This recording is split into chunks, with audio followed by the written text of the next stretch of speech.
Welcome back to On Texas Football, folks. Welcome back to the Winning Drive. This is the prime time edition of the Winning Drive. I'm Lifetime Longhorn Rod Babers. Pleased to be joined by another Lifetime Longhorn, the young prodigy himself, CJ Bogle. And we got our own coach, former high school football coach at Vernon, Capel, Brownwood, Belton, Rotan. Also played college football at Abilene Christian. He coached there as well, was on the staff at the University of Texas for multiple head football coaches. These days, you can catch his work at shipleyranches.com. And trust me, when I just throw out his random accomplishments, I don't do the man justice because pretty damn good songwriter on the side as well. And he's a Pee Wee League football coach too, damn it. All right, we call Coach Bob Shipley. What's going on, Coach? How you doing? I just got in from practice, baby. Yeah. How you looking? Great. How you look, Coach? How you looking? Come on, be hey, real. No, it looked good. Now we got an 80% chance of rain in Abilene on Saturday. We play at 9 a.m. Oh, so probably I don't know if we're going to play, but we got some special plays on this week. But we in practice, the guys in practice every week, they're little knuckleheads. They do the Macarena at the end of practice every day. They're trying to teach me how. So somebody's got a video out. My daughter has a video of me out there trying to do the Macarena. So, the main thing is try to learn some stuff, have fun. See, I can tell Coach is evolving right now. There ain't no doubt. I'm a teddy bear now. I am a teddy bear. I was hard-nosed. I was old school when I was coaching. I gotta know, Coach, what after practice, so I know you just softened up a little bit. I gotta know what the Muschamp whiteboard equivalent is, Coach, to the Pee Wee League. Do you have something yet, or is it no? No, it's all cool. All cool. We ain't throwing no temper tantrums. We got 9th, 8th, 9th, 10th grade kids out there reffing the games. They don't know, come here from Sikkim, and so you just let them play, have fun. Mm-hmm. That's right. Ain't no whiteboard out there doing that stuff. Hey, one more question before you move on, and we'll talk some Texas football. I promise you guys. Do you know how much scouting are you doing of the opponent? Okay, so we played our first game last Saturday, and the team we're playing this Saturday played before us, so I got them down. So you got some film. I said, you kids go over there and warm up. Do something. Do what? I don't care what you do. Go do the Macarena. First of all, I made them all go to the bathroom right before the game. Send them all to the bathroom at the park. Because I don't want to stop the game, have somebody have to go tinkle. So I sent them all to the bathroom while I was scouting. We didn't have a warm-up. I was scouting. I'm telling you, and you're right. That's right with the money right there. Oh, man, that's good. You're right. Because that can stop the game anytime. Oh, yeah. I got to go. My star player's down there. His knees are locked together. He's bent over, his arms crossed. He's like, Coach, I don't know if I can make it all the way over there. I can tell you, actually, that is part of becoming a high-level football player. Now, this is actually the first. Now they got kind of porta potties and like these things on the sidelines that you can. Back when I'm sure back when you came up, Coach, you didn't go. There was no potty on. There was no porta potty on the sideline. There was no tent where you can go to the bathroom. No, you just had to go a whole half of football. You had halftime. And you had the end of the game. That's when you got to go to the bathroom. Well, one of my sons, I won't name which, playing at A&M, had to gather a bunch of guys around him and go in a Gatorade bottle. In the game, on the sidelines? On the sidelines, yeah. The makeshift. Big circle around him. He went, and I'm sure those guys didn't have their backs turned either, so it wasn't the most pleasant sight, I'm sure. But that's great. I mean, what can you do? You're fixing to go back out there, I gotta go. Right? Yeah. I got to go, and I got to go now. Yeah. I think that actually, I think that did happen to Sims once, where they had to gather around him on the sideline. Yeah. I just don't understand how we got to this point and we had to wait till like the 21st century to put like a tent or a porta potty on the sideline. Yeah, I know. Just seemed crazy. Anyway, all right. Sorry about that. Little detour. Had to figure out what Coach had going on with the youngsters, but we will give you updates because I know everybody wants updates on Coach Little League coaching experience. Some people want video too, Coach, but we're not promising no video. We just Coach gonna give us the updates. That's all we got for you. All right, we got a lot to get into on the show because there is ESPN got the Power 4 ranking of all this projected starting quarterbacks for all the Power 4 teams. We'll get into that, see where Arch Manning is ranked. We'll also talk spring football. The Pro Day, Pro Day has been announced, at least tentatively, well, not announced, actually. I want to say on Texas football actually reported that it's going to be on the 24th of March. You'll have the Texas Pro Day. So we'll talk about the Texas Pro Day. And we got spring football coming up. CJ, when spring football start? 4 days. It's going to be March 9th. And look, there's going to be recruits all over campus starting from March 8th and on. So all over the place, we got you covered here. But I cannot wait to start talking about these guys back on the field once again. Finally, some tangible football, man. I'm excited for it. Oh, that's going to be good.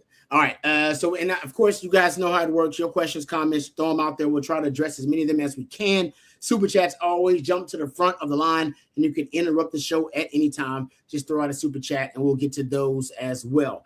All right. Let's start with the ESPN Power 4 projected quarterback rankings for 2026.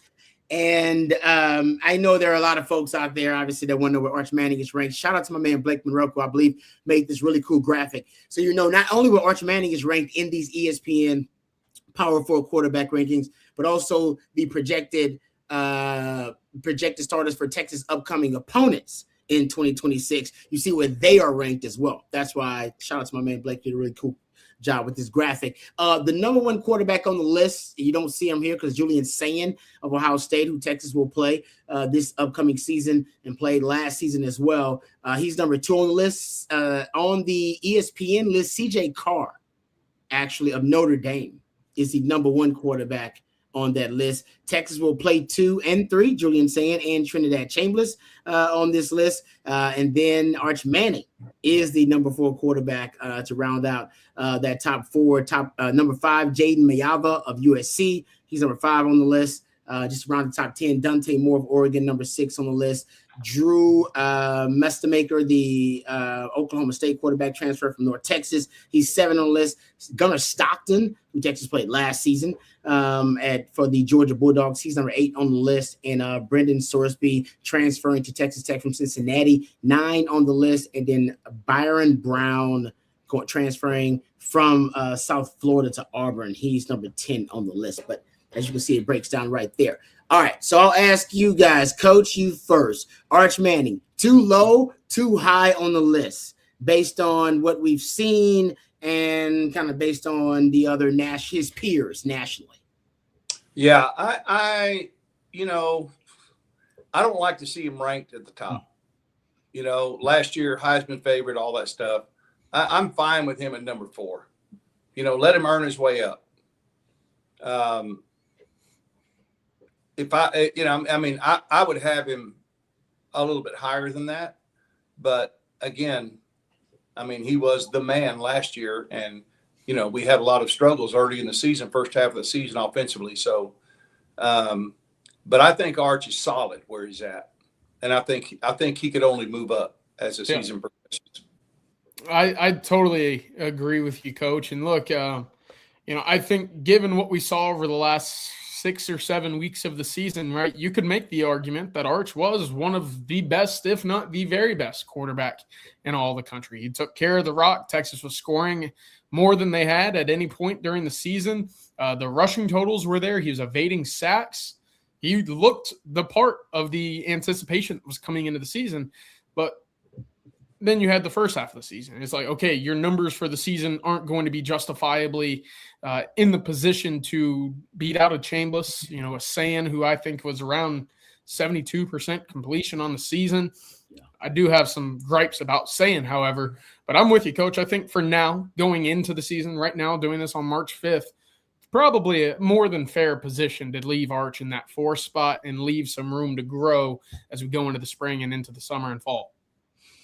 Yeah, I don't want to overhype him either because I'm with Coach. We went through that last year, right? He was way overhyped and did a great job, I think, on kind of battling through some adversity early on in the season. And a lot of it was on him, just developing as a pocket passer and really, I think, learning how to deal with pressure, learn how to acclimate to pressure as a quarterback. And second half of the season, I do think he was playing like one of the top 10 quarterback, 10 best quarterbacks in college football. Number 4, I mean, I think he'll prove it. He's going to have plenty of opportunity to do it because he's got big games. Yes. So coach is probably right. He's probably, I don't like him being that high. I'd like him to have to battle through it, but I mean, he's got to go play Tennessee on the road. That's probably going to be a big night game. Got the Ohio State game, of course. I'm assuming that'll be a night game. Maybe I'm wrong about. That'll be a night game. That LSU game, that's going to be big, of course, with all the Lane Kiffin hype. Him, of course, going back home to Louisiana. And then I haven't even mentioned the rivalry games, of course. You got A&M you got to go to A&M, by the way, which will also be a big SEC night game. I think he's going to be on the big stage a lot this year. And he'll have plenty of opportunities to silence all the haters and earn the hype. And if he's going to be the number 1 overall pick, I think he'll have plenty of opportunity to prove it. Yeah, with this schedule Texas has coming up. There ain't no doubt. It's going to start early with that Ohio State rematch. And that's exactly – look, you have for ESPN's rankings, the number 2 and the number 4 quarterback playing in that game. So, look, that's exciting in its own right. And I know that we've talked about it as well, some of the big games that have the big themes in them and how juicy these games be. The LSU game, A&M, Oklahoma, they're going to be massive. Tennessee with Peyton and his ties, and obviously Ohio State. So, to your point, he's going to be on the national stage plenty. Yep. And as Texas continues to move forward, there's going to be a case for him to prove where he needs to be in these rankings, as well as a potential trip to New York. My thing with Julian Sayin, and let's talk about it. Let me preface this. Julian Sayin's a talented quarterback, right? Ohio State had plenty of talent. I think unless Ohio State changes play callers in 2026, there is no shot Julian Sayin is ranked ahead of Arch Manning. Arch Manning's legs are far too more valuable. He takes care of the football just as well, especially towards the back end of the season. And when you look at how Arch performed in some of these big games, I just wasn't impressed by Julian Sayin in their biggest games. Indiana and Miami, the Big Ten championship in the first round of the playoff. And you add Texas into that, 63.1% completion, 3 touchdowns, 3 interceptions, 220 yards passing per game, and negative 69 rushing yards cumulatively over those 3 games. Oh, by the way, his offense scored 10 points, 14 points, and 14 points. So you're at Ohio State. You have as much talent as everybody else. You didn't have to deal with the offensive line that Arch Manning dealt with over the first 7 games of the season, where he was running for his life. Rod, I know you have the numbers where he was the most pressured quarterback in the Power 5, but the sack numbers don't necessarily add up with that, right? Yeah. That's in large part because of his elusiveness. Mm-hmm. There's something about Julian Sayin where you look at the completion percentage, and you say, God, man, he's doing it pretty darn well. He's throwing the ball all over the yard. And then when the going gets tough and you see him against, the 3 teams I just mentioned, it was a pretty shaky start against Michigan as well, where there's the early interception. You just sit there and say, I'm not seeing what the numbers and stats should tell me I'm seeing. So he's 2 for now. But I don't see a world in which we look back at the end of this season and say, all right, Julian Sayin is one of the better quarterback, and 2 had the better year than what Arch Manning did at Texas. Yeah, with Arthur Smith, right? And Arthur Smith now the OC there of Ohio State. It'll be interesting to see because last year they had one of the they probably brought the offense to a crawl almost, right? They used no tempo at all. And I thought early on they were conservative with Julian Sayin, opened up the offense because against Texas they really didn't open up the offense at all, and they opened up the offense later with all those weapons. Right. I like guys like Arch because Arch solves more problems because of his improv ability, second reaction ability, and scrambling ability. So I understand exactly what you're saying about Julian. Julian Sayin can do some of that, but he's not as good at it as a Trinidad Chambliss or as an Arch. So I prefer those kind of guys. But CJ Carr and Julian Sayin, if you want to know, they're the 2 top quarterbacks. But if you looked at some of these lists that we're looking at, they have CJ Carr, who's also not really an off-schedule guy really either, for Notre Dame as their number 1 quarterback. And when I looked at the Pro Football Focus, they came out with a top 10 ranking earlier. They had Julian Sayin as their number 1. And just so you know, they had Trinidad Chambliss at number 4, and they had Arch Manning at number 3. They had Dante Moore at number 2. Just throwing it out there. So I prefer the guys who can solve problems for you. NIL in RevShare says how Arthur Smith utilized Bijan when he was the Falcons head coach and OC was criminal advantage Muschamp. Yeah, because he was using Bijan as a decoy. He even openly almost said it, that he was using all these freaks that he had offensively, and Bijan was one of them, as a decoy to try to open up the offense in other ways. That's your job as an NFL play caller most of the time is to get the ball to the money. Yeah, you gotta make sure your offense is effective and executes at a high level, but you also need to make sure that you are maximizing the multi-million-dollar players that are on the roster. Yeah. So the owner's not gonna stand for you like, nah, I like Bijan out there as a decoy. And it's like, nah, that's not what he's there for, brother. He's paid, and you see what he's doing now as the guy who they're funneling their touches to, is that he's one of the best in the NFL. So you can use him as a decoy on certain plays, but not as a game plan and identity of an offense. That's ridiculous. Yeah, he's got to touch the rock. We saw that his freshman year. It's like, whoa, this guy's pretty darn good. Let's get him the ball a little bit more. Just get him the rock, man. Like that would have kept him. That would have kept Arthur Smith and LeBron at least a couple of more years. But I'll just say this now, looking at this quarterback ranking though, and Coach, I've been, obviously I'm really high on Muschamp coming in because I think Muschamp's going to have a huge positive impact on this defense and this team overall. He's got his hands full in his first year, Coach. I mean, essentially, the Ohio State game, you're going to be playing one of the top 5 quarterback and the best receiving core in college football. A game against Ole Miss is trending to be probably the toughest game against a dual threat quarterback you'll face all season long, and they'll probably be maybe the second best running back in the country with Kewan Lacey. Yeah, and add the Manning ties to Ole Miss. And add the Manning tie. Yes, add an emotional layer on top of that. But then that's the LSU game. Lane Kiffin is, you could argue, top 3 best offensive minds in college football, period. And you don't think he got that game dialed up when one of his BFFs is Sark, and he knows how big a game against Texas is versus LSU with once again, Coach, the Manning layer kind of sprinkled on top of that thing. And he's got Sam Levitt, who's a really good dual threat quarterback. Texas has seen him before.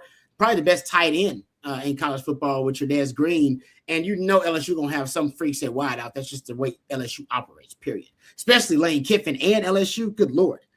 And then you got A&M. We just took for granted that PK had see, he seems to have had, Colin Klein's number there a little bit. But now you got Mercer Reed, who's been at, he's a veteran now. And Mario Craver's still in that offense. That's going to be a bit of a challenge. We've been brought up John Mateer in Oklahoma. Haven't talked about them yet. Ahmad Hardy's the best running back in college football. You're going to see him versus Missouri. It's going to be a hell of a first season for Muschamp in terms of being able to game plan for all of these kind of elite combinations of quarterback and running back, quarterback and wide receiver that you're going to face. I really think when you play the schedule we play, in terms of, a really big preseason game, and then the SEC, it's going to be business as usual. It's going to be that way every season. It's not now. There's no doubt. He's got his work cut out for him this season, but it's going to be every season. Until the unforeseeable future. In my opinion, in the day of the transfer portal and NIL, everybody's going to have a quarterback. Yep. Everybody's going to have a quarterback, so it's just the way it is today. And so, I wish it wasn't quite as impressive of a list of quarterbacks that we're going to face, but it is. And, it is what it is. And we've got, thankfully, some pretty talented defensive players. So it's going to be fun to see, how all that meshes together. But it's also interesting how there's 3 emotional games for Arch Manning, on this schedule. Yeah. You've got LSU, you've got Ole Miss, you got Tennessee. And so it's business as usual. He's got to block that out and just focus on it. And I know he's mature enough to do that. But it's, if it was just one game, like Ole Miss or Tennessee, he seems to rise to the occasion, but he's going to have 3 of them, And so getting to go back at home and play in Louisiana and then play at his grandfather, his uncle's alma mater, and then and I guess his dad play at Ole Miss for a little while as well as a receiver, and then of course, obviously with Peyton at Tennessee. So yeah, it's good. I mean, he's got the deck stacked against him, so to speak, unless he's going to be, and I think he is, emotionally and mentally tough. And it's just another game, business as usual. Go out and just ball. What is the record for primetime games for Texas in a season? That's a great question. I bet they break it. I'm going to have to ask John Bianco that if I run it. Well, there'll be at least five this season. At least five. Coach, the ones you named. No, right six. The ones you count Ohio State, you count OU, you count A&M, then you count the three Manning connections. Oh, you ain't going to be prime. What was it? Texas was it the number 2 watch team this year? Is that what Texas had put out after the season? I think right behind Alabama. I would be a little surprised if they don't end up as the number 1 team this year, given all the ties, the connections to the Manning schools. And I mean, that trip alone to LSU, I think with, even just the backstory of Kiffin and Sark working together at USC, now being the top of the game of the offensive side of the ball in the world of college football, that could be the most watched game of the season. So at least, like Coach said, all 3 of the ones Coach talked about going to be, I put money, they're going to be prime time. The Ole Miss game, Tennessee game, LSU game. Right? Anybody doubt they're going to be prime time games? And then the A&M game. Well, that's if A&M is really good. If A&M's good, or Texas, I mean, you gotta. But it's always going to be big. It's always going to be. Yeah. Unless some team's really bad. You're right, Coach. That's going to be. Yeah, and then you throw in OU and Ohio State.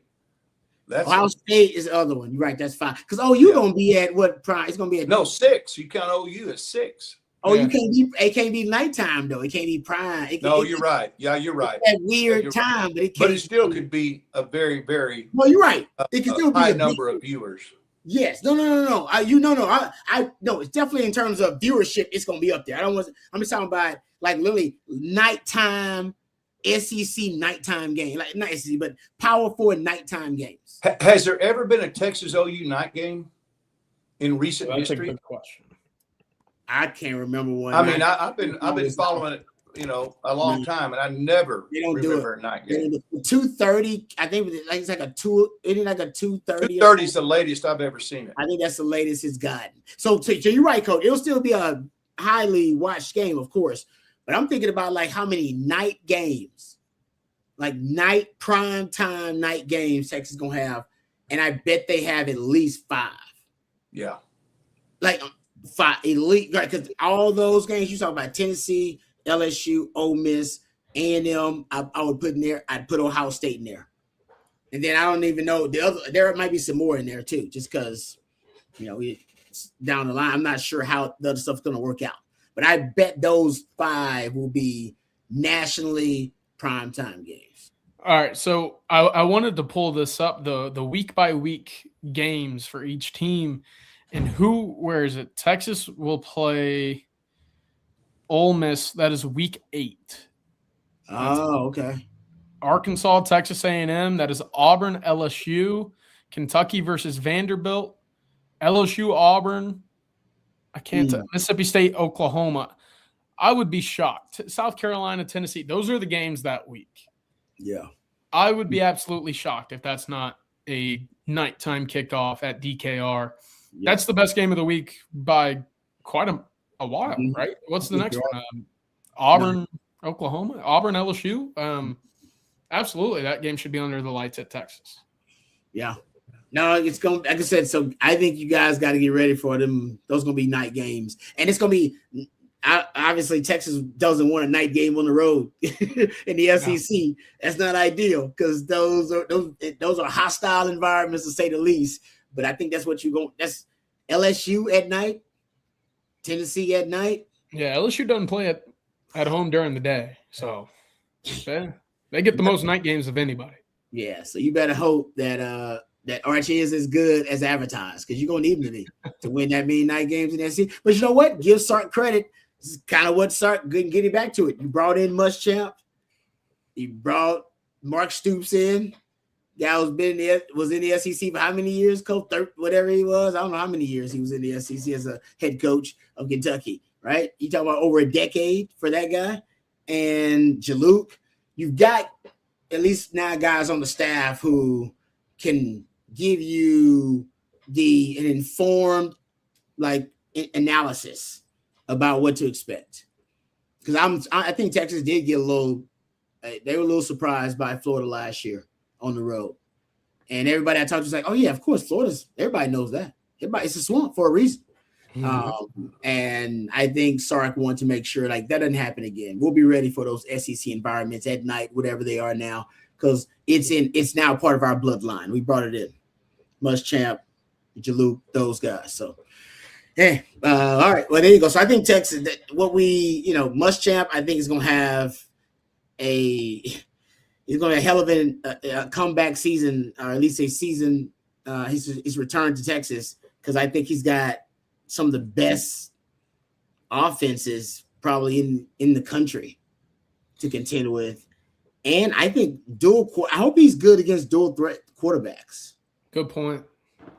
Because Trinidad Chambliss and Sam Levitt and Marcel Reed and John Mateer are probably among, if you want to list the best dual threat quarterbacks in the country, I bet all those guys are probably in your top 10 best dual threat quarterbacks too. Yeah, probably so. And that was something that PK was very good at, right? We go back to the Alabama game and how that started Michigan the next year. That was something that I never really questioned whether or not Texas would get beat by the opposing quarterback's legs, because I always felt like it was game that the speed in the front seven. When you have a guy like Anthony Hill in the middle, I never questioned if Texas was going to be, in danger of allowing big chunk plays to quarterbacks with their legs, because 1, the coaching, and 2, the athleticism, which obviously I don't believe has gone anywhere.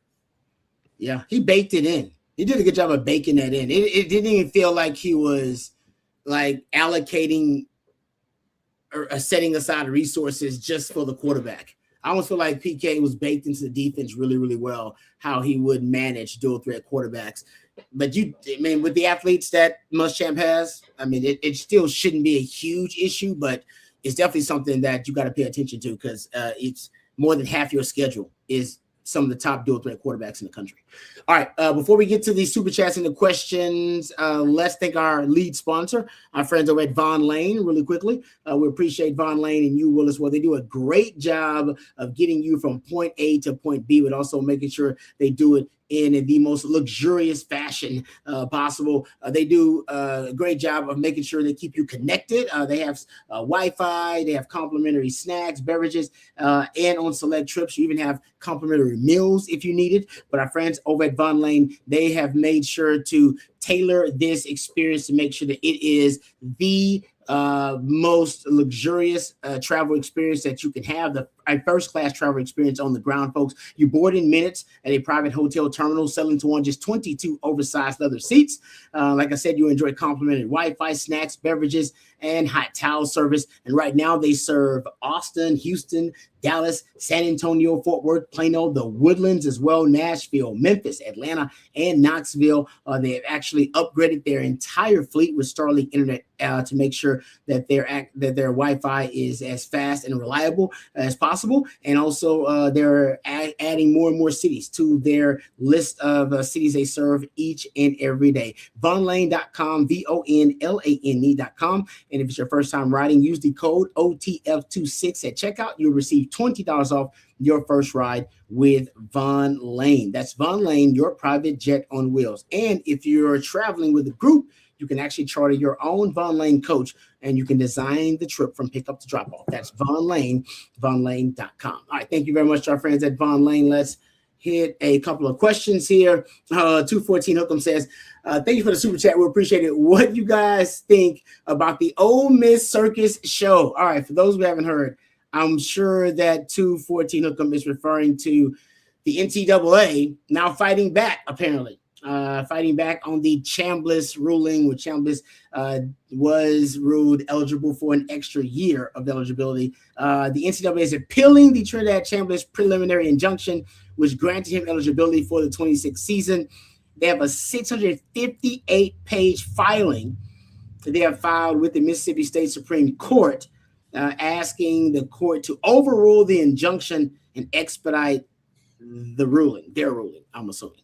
So Rod, can you go back and explain the whole process of why the NCAA thinks that he shouldn't have another year?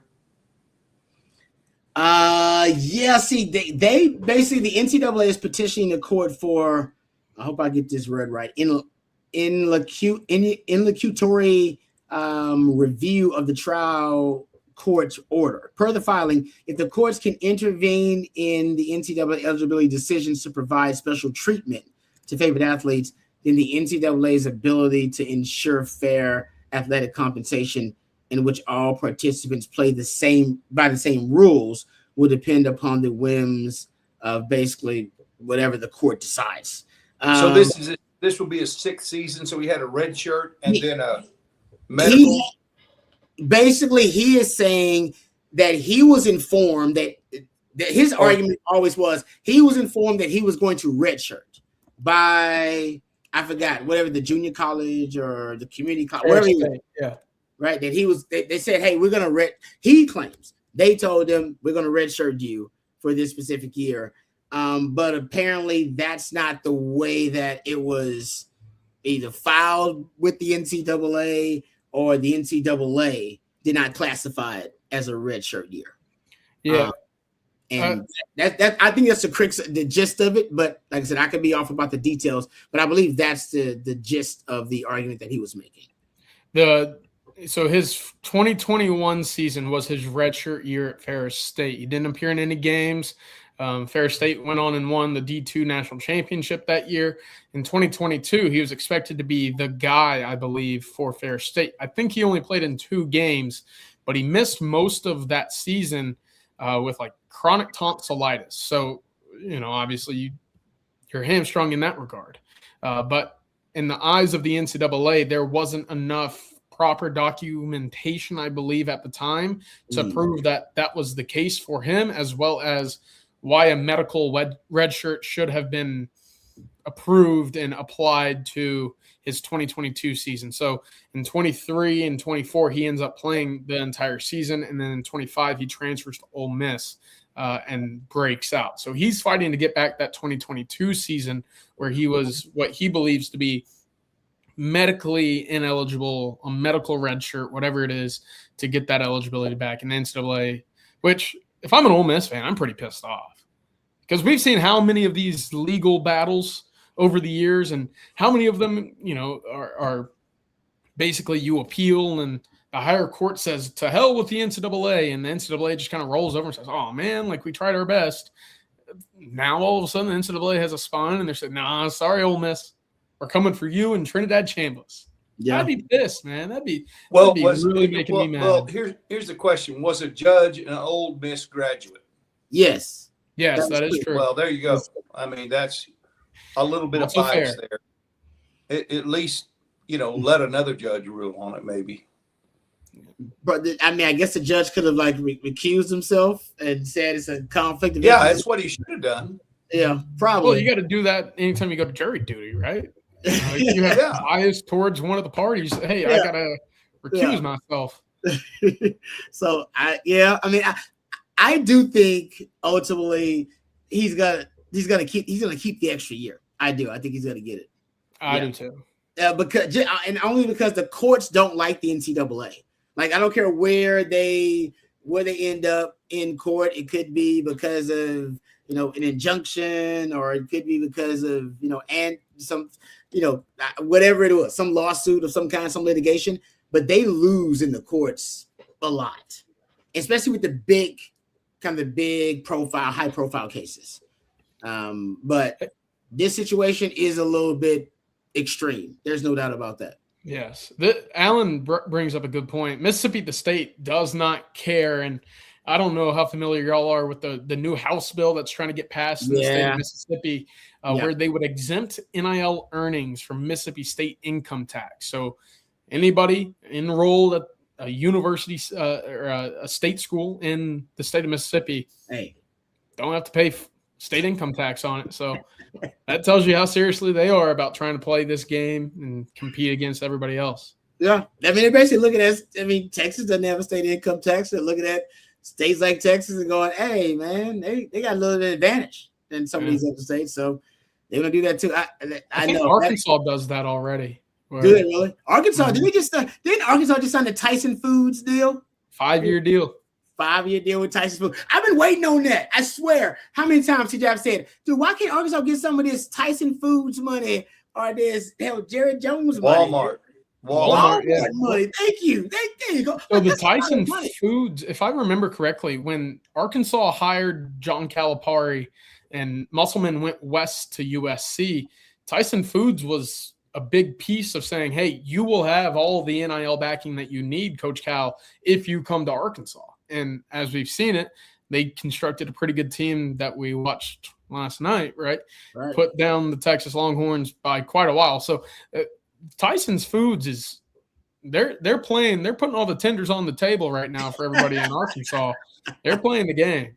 Well done. I'm with you. I'm like, I don't know why Arkansas, because between those, couple of big time boosters and donors, y'all should be good. I mean, they got FU money where they don't even need to count it, man. It's all good. John, a bag of chicken nuggets is going to cost $25. Cisco. Damn right. Hey, that's right. You're paying Arkansas NIL. You're probably right about that. But still, I'm just saying that they got plenty of it. That chicken money is long money. That's old money, man. Chicken money. That is. There's more. There's more chicken farms in America than and being produced on a mass scale than any other type of farm animal, man. I'm telling you. I'm serious. I'm not joking. People love chicken. Don't think about how many chicken places have come up recently and that are doing well. Look at all your fast food. It ain't burgers no more, guys. It's chicken. There's way more fast food chicken places than there are burger places now. Oh, what the hell's going on? Chicken took over. Quick, fast. All right, let's get to a couple of super chats. Oh, how about this one from Terrence? Says, hey, I always wondered, why do OU football recruits always do the horns down hand sign?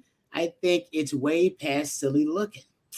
Yeah, that's part of their identity, though, right? That's part of who they are. They always go horns down. This is part of who they are. Do the Aggies do it as much? No, because they have their hand sign. They got a hand sign.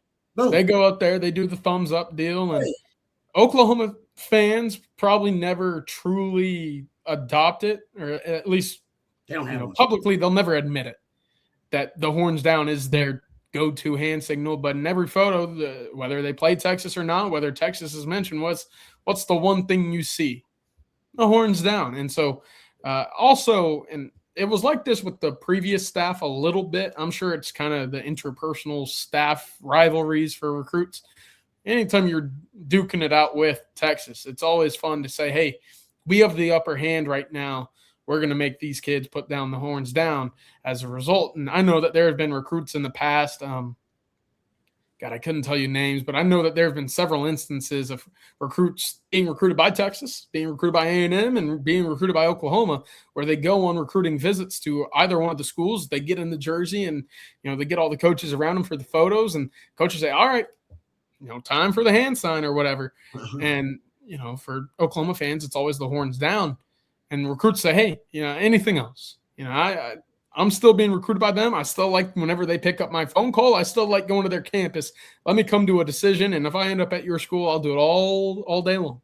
Yeah. But until then, let me at least keep this pretty open. Keep it civil. Trying to keep it civil, man. I'm still negotiating with these other schools. Don't be putting out some negative propaganda about where I stand. Yeah, I agree. Because once you put the horns down, for Longhorn fans, I think they know I don't know if the coaches care as much as the fans do. And I think they know, okay, it's going to be hard for me to get back with these fans, man. It's true. That's not cool.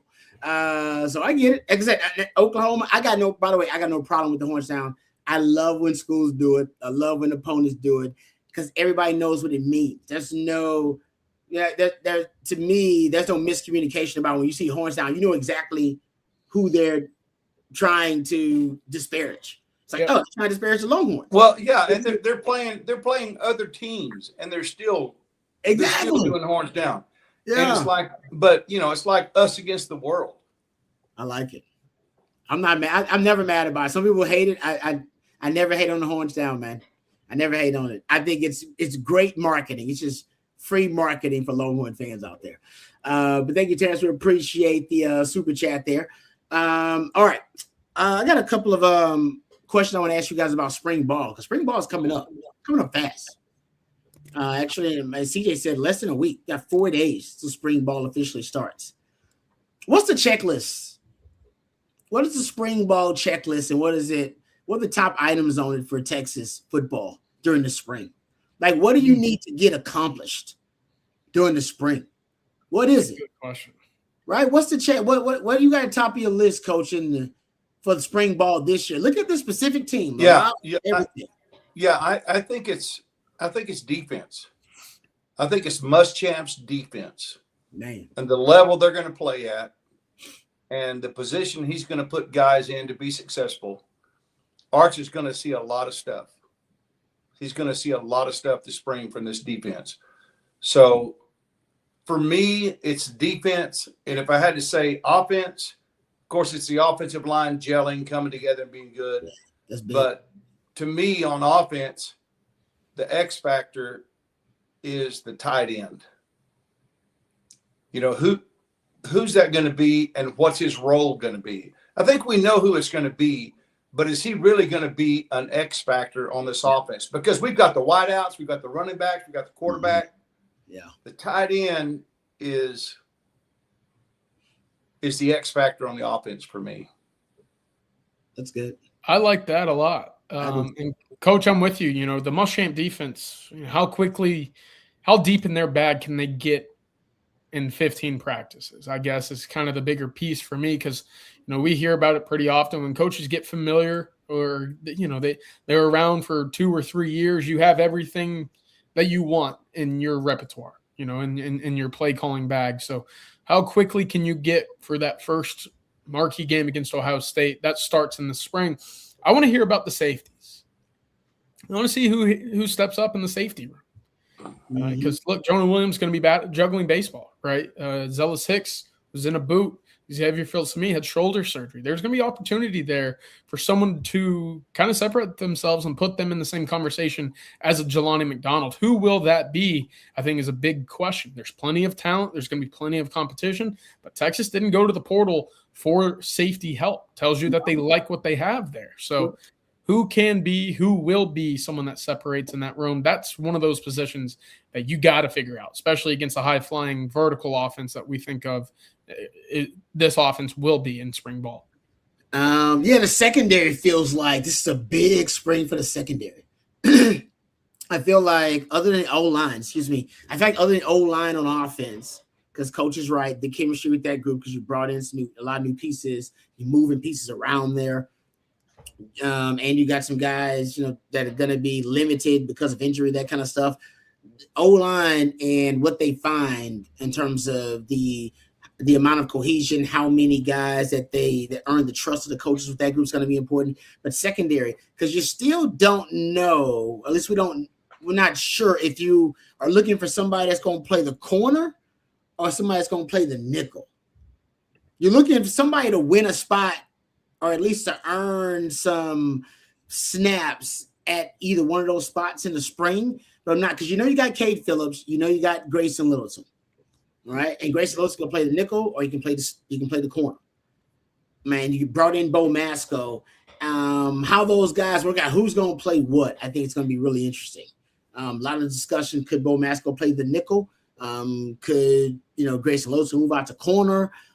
So just clarifying some of those questions in the spring, and who's going to be the other safety. I'm with you. I think that's a big. So I think you got a couple of questions in the secondary right now, and everywhere else.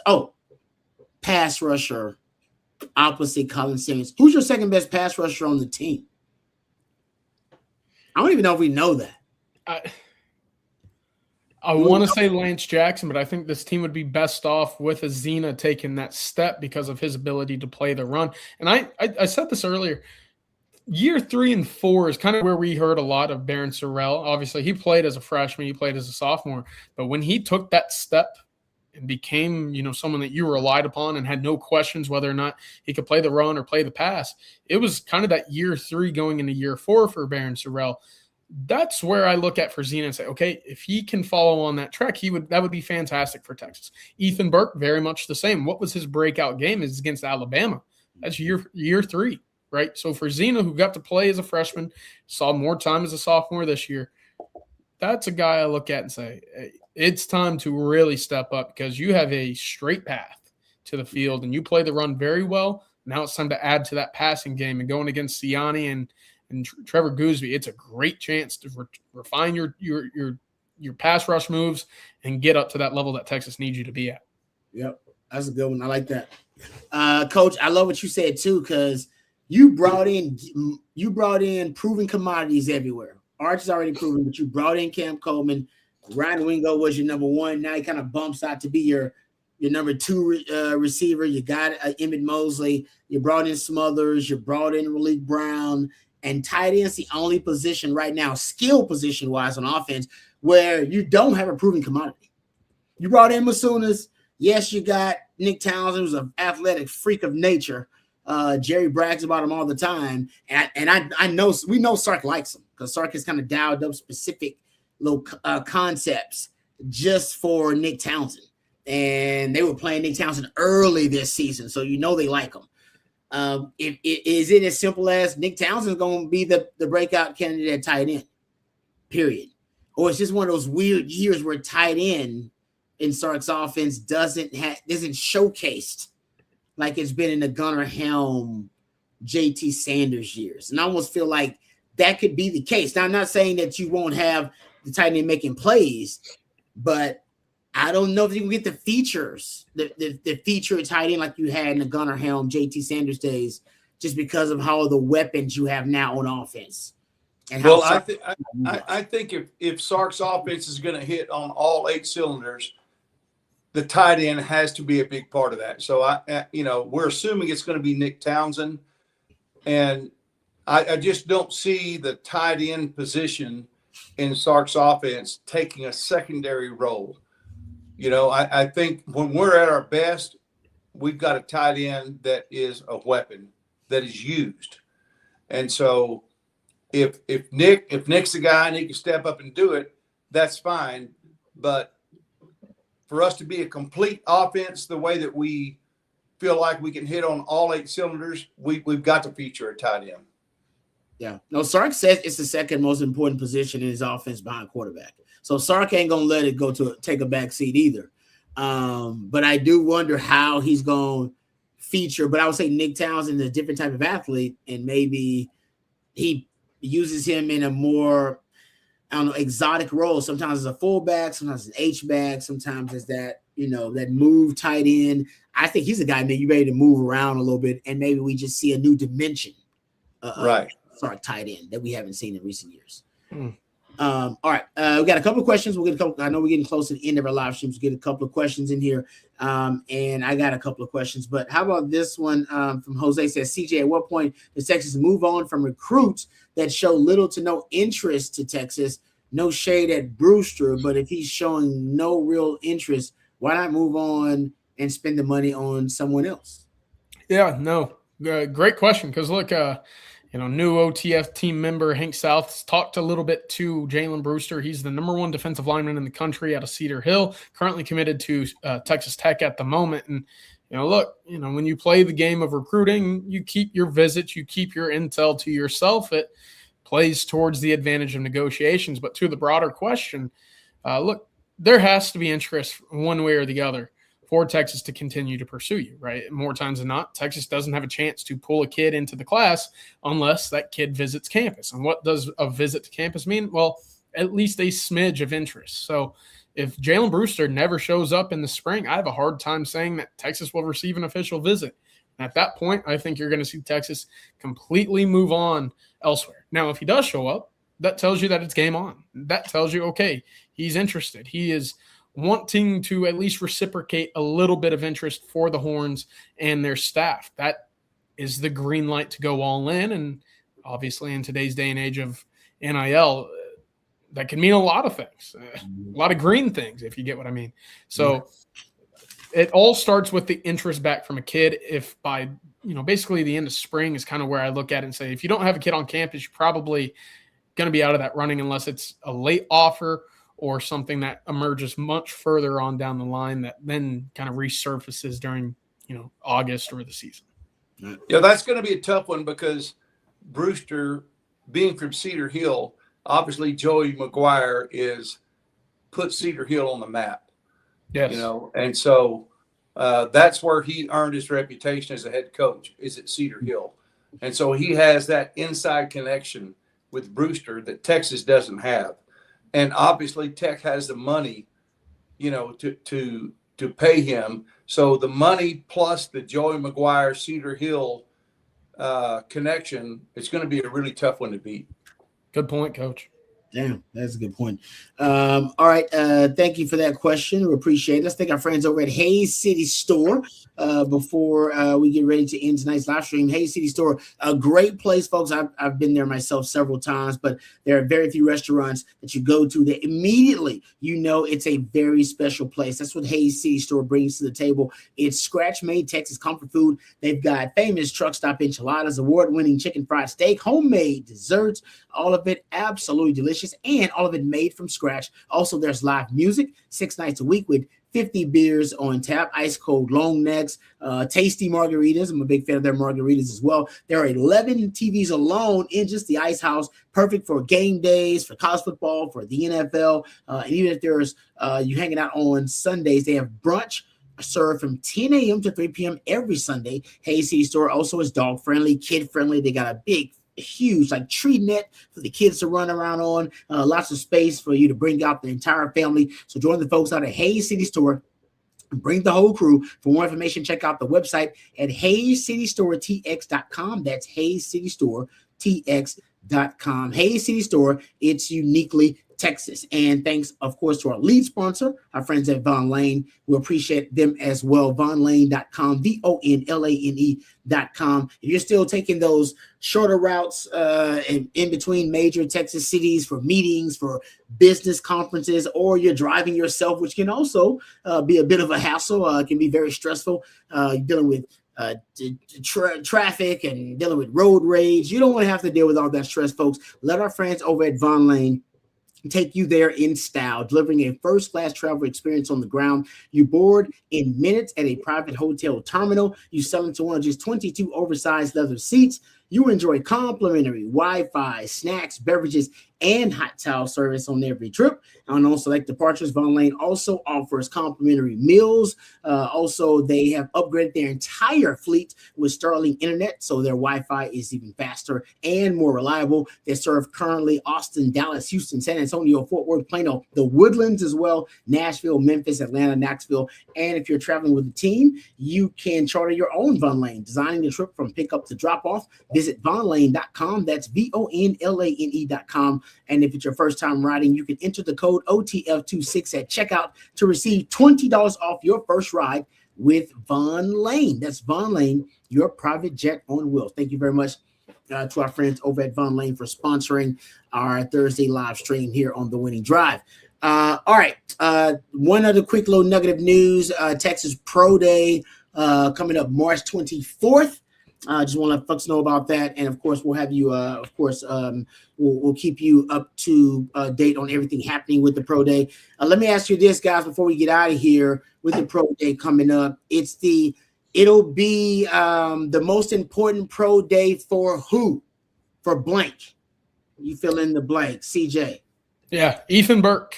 Very, very easily Ethan Burke for me, a guy that should hear his name drafted, a guy that I think we all believe was a snub from the combine.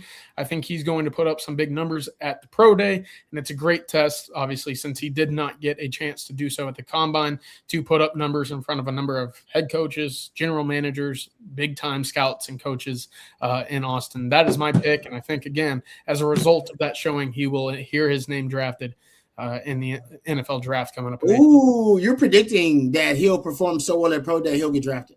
I do. I think you don't find guys that are 6'4.5", 6'5.5" that have his number of snaps over 1,300 career snaps.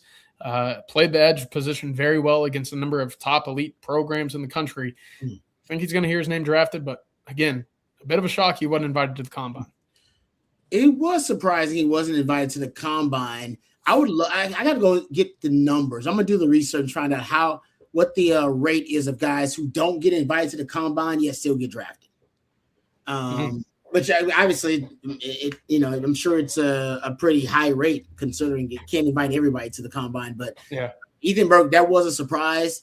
And ultimately, you go look at his film. And like I said, I don't know what he's going to be elite at. I can't wait to see what metric. And I think because the guy's huge. He's legit 6'6". Like this frame is what I think is going to impress NFL scouts the most.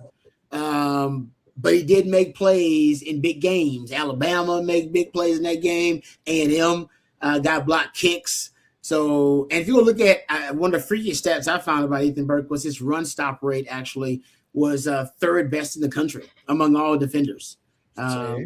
He was up there with Jacob Rodriguez with his run stop rate, according to Pro Football Focus.